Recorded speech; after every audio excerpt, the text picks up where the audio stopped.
Welcome to the Productivity Podcast. Back to talk about Footfall in October, November, and to touch on, Christmas, is Dan Worrell, CEO at Rendell Intelligence and Insights. Hi, Dan. Hi, Simon. How are you? Not very good by the sound of it. I am full of the Christmas cold, so everybody listening needs to excuse my bunged up sound. But yes, I have succumbed to the festive cold. Oh, I've managed to escape that one Christmas present. Yeah, you don't want it. It wasn't particularly nice. It was free, but not particularly nice. Not particularly nice. Anyway, so it kind of exciting times. We've not got all the data for Christmas clearly because at the time we're recording, we're in that no man's land between Christmas and New Year. Not sure what day it is, what date it is, what time of day it is, but we'll kind of touch on the lead up. But let's rewind slightly to November, which was Black Friday, if I recall. Yep, November included Black Friday, which was actually much more muted than hoped for. Not surprising given the economic challenges a lot of households have been facing. Footfall did go up. Inevitably, then, of course, spend will have gone up from the week before. But people, I think, adopted a pretty cautious approach around Black Friday. People still value Black Friday in terms of consumers, and there's also always a lot of debate about whether Black Friday offers good value and real discounts. But I think it's all about timing for consumers. Whilst there may not be the best discounts in the year, they come at the right time. So it offers opportunities for consumers to spread their Christmas shopping and capture some discounts. So Footfall did go up by about 8% from the week before, but not huge. Of course, some of that was online as well. But I think it probably saved November. November was flat on the year before. So quite muted in November. And I think I've read quite a bit in the press as well around the discounts weren't necessarily as good as previous years. So there were lots of examples where actually, even though it looked like it was a discount, the price had been lower throughout the year. So again, I think the retailers are being more savvy with how they cut the price or deliver the message. Absolutely. And of course, that's right. And that's fitting because retailers have to adjust to the economic situation, the level of stock they're carrying, what they're aiming for Christmas, all those sorts of issues. But for consumers, of course, they haven't got that level of awareness necessarily as to whether, we're getting 15% now and we'd have got 20% in April discount. But of course, they may not have had the budget in April to buy the Christmas present that they were buying in November. So if they get 15% discount now, that's great for them. So there's benefits both sides. And it's now clearly a very fixed event in the retail calendar. It kickstarts the Christmas trading period. Nothing really much happens in terms of Christmas trading before Black Friday. So that really signifies the start of the Christmas trading period. It also dovetails with all the events and the lighting up of retail destinations really nicely. So consumers often use it as an opportunity to have their first Christmas shopping trip and go out on that Black Friday. And of course, it's not a day, it's a week or even 2 weeks now. So they use that opportunity to start their Christmas shopping. So we kind of rolled out of November relatively flat, then slightly disappointing Black Friday into December. And I think even at the time of recording, December's weather's been quite turbulent, a bit of cold, a lot of wind, certainly a lot of rain. So how have we fared up to kind of, I suppose, just at the point before Christmas? Well, what happens after Black Friday? Black Friday creates this dumbbell effect in terms of shopper behaviour. So we see a big surge in the last week of November. And then over the subsequent 2 weeks, we tend to see a bit of a lull where shoppers ease off and you don't get that uplifting activity.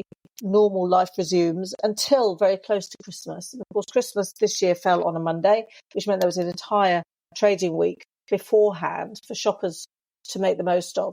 So that made a surge in the last week. So that's what we tend to get now in terms of the shape of Christmas shopping. And so that's exactly what happened this year. We had that late surge the week before. It hasn't been amazing over the last week or so. But I think the week leading up to Christmas, it was about 15% up. So it's not huge, but it was definitely a Christmas of caution. But I think more importantly, the underlying effects on what people are buying, how they're behaving, those sorts of things. Those are really quite telling in terms of what they're doing in terms of Christmas. So have you seen any trends in terms of categories that are performing above expectation, or where we've kind of pulled back from our spend?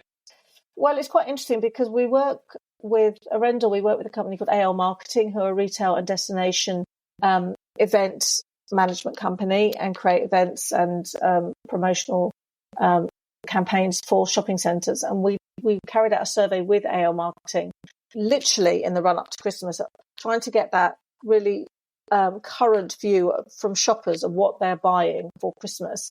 And that Christmas of caution moniker really comes through in the results.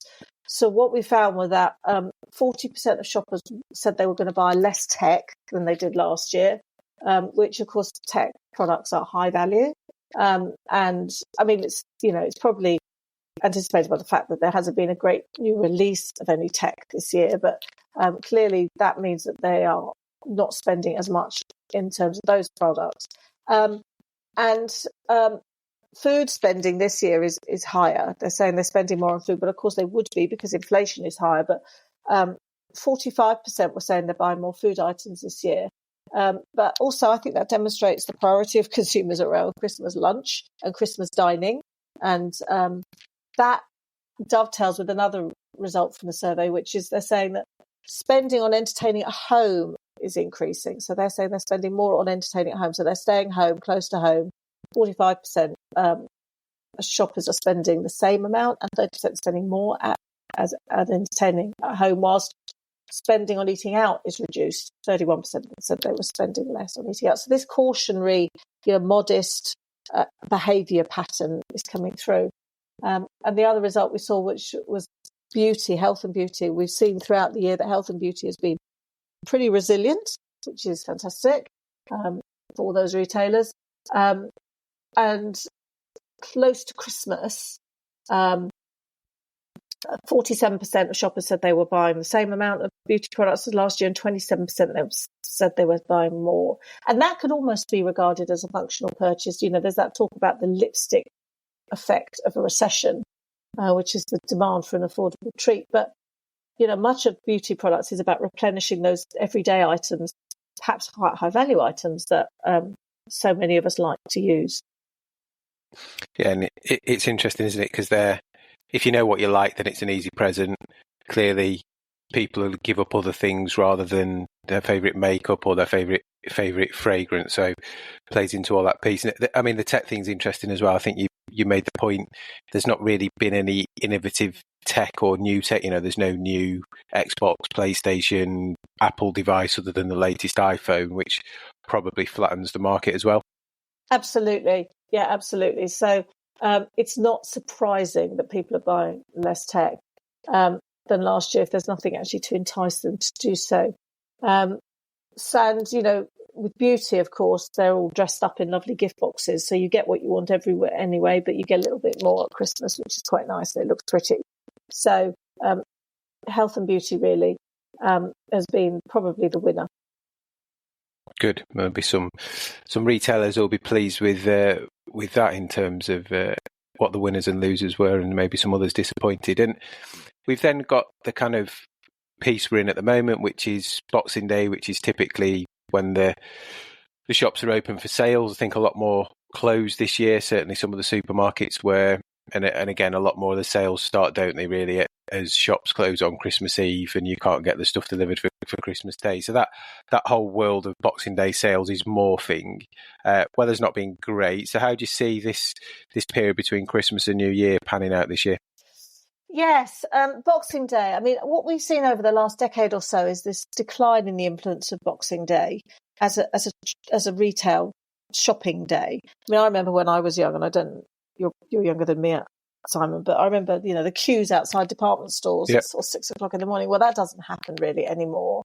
Perhaps we get a queue outside Selfridges in London, but really we don't get those queues anymore.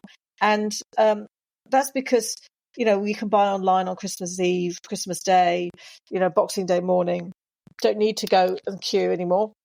So if you're going to go out on Boxing Day, it's going to be more of a leisure day. So we've seen in most years declines in footfall on Boxing Day. This year we actually saw an uplift, but it's in a sort of recovery from COVID. So during 2021 we saw a huge to 21 we saw a huge decline. 2021 to 22 we saw some part sort of bounce back, and we've seen an increase of footfall on Boxing Day this year, 4% from last year, which seems quite a lot, but actually it's more of a recovery from pre-pandemic levels, and we're sitting below pre-pandemic levels still. But what was interesting about Boxing Day is this whole leisure thing, because we saw footfall. The results came out from MRI that said that footfall up to 12 p.m. was actually just about 1% up. By 3 o'clock, it was 2.3% up. But the whole day, it was 4% up. Well, you can see that the weight of the footfall and weight of activity is later in the day, particularly post 3 p.m. And that's got to be about eating out and socialising rather than just shopping. So that's the leisure day. So the next 3 days are normally the big key shopping days, 27th, 28th, 29th. But of course, we've got this storm Gerrit, which has wreaked havoc across the UK in part, at least portions of the UK. I mean, where I live, just north of London, it's windy and rainy, but it's not too bad. But I know that from where you are, Simon, upwards, it's pretty horrendous, really. Yeah, it's been really windy, and then the reports on the telly yesterday in Scotland with the snow and people having no electricity. So I think the further up you go, the worse it's been. Yeah, absolutely. And in Manchester, they had a mini tornado, I understand, yesterday, so which has taken out power. So that's going to affect shopping activity around Manchester area. So it's going to be a little bit more muted. And of course, people are generally fairly cautious. They may be going out and enjoying what's in the stores, but we shall see whether that translates into spend when the NOS results come out. Yeah, so interesting times. And then there's that air of uncertainty, I suppose, as we head into 2024. There's differing reports of we're going into recession, we're not, interest rates are going up, interest rates are coming down. So the economy's still got that level of uncertainty that we've kind of tracked through from the summer. Absolutely. I mean, things are moving in the right direction. Clearly, inflation has come way down from its peak, but it's still higher than obviously the 2% target. And a lot of inflation is still sitting in food, which of course, hits households, proportionately harder for those who earn less. And interest rates, whilst not going up, they haven't come down yet. And we don't know whether they will. And there's lots of talk about us, the UK going into a mild recession. So it's making people feel a little bit nervous. And of course, the job market isn't so buoyant now as it was last year. So people tend to be hanging on to the jobs they've got rather than starting to look around for new roles.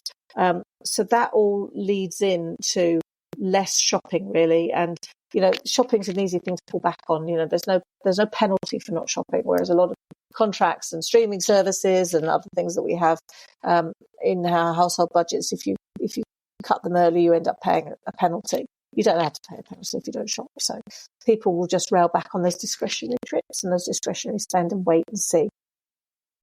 So fingers crossed then, as we head into 2024, that those things that are in our favour start to work for us. I think we've got, in the next episode, we'll cover that piece and get the actual stats from December. But I think in summary, it's been probably a more turbulent year than we all expected, hasn't it, in terms of all those economic things that have hit us. And from a footfall point of view, Di, what's your kind of summary? Well, it's going to be fairly muted in January, of course. It always is. December to January, we'll see. November to December, we'll see an uplift, undoubtedly. We're still sitting way below pre-pandemic levels. We're 20% below pre-pandemic levels. Rather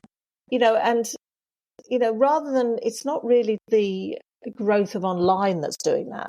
It's the fact that would have happened anyway. So there is an element of online. Yes, of course there is, because we make fewer trips to browse than every year, as retailers become more proficient in offering us this wonderful online world, we browse less. But generally it's because we've changed our shopping habits over that period. Many of us don't go out as much during the week because we work at home. So we're not in those towns and cities. We're not close to those shopping centres. So we're not shopping as much. So, footfall will be muted in possibly more muted than we'd hoped in December, despite the success of Boxing Day, which is only one day, of course. And as you said, Simon, the weather doesn't help. I mean, we have bad weather every year, but when you have a lot of rain, a lot of wind, it does deter people from going out shopping. Well, fingers crossed, and as ever, the data doesn't lie, so we'll see what it brings in for the next one. Thanks, Di, and we'll catch up soon. Lovely. Thanks, Simon. Hope you feel better. Cheers.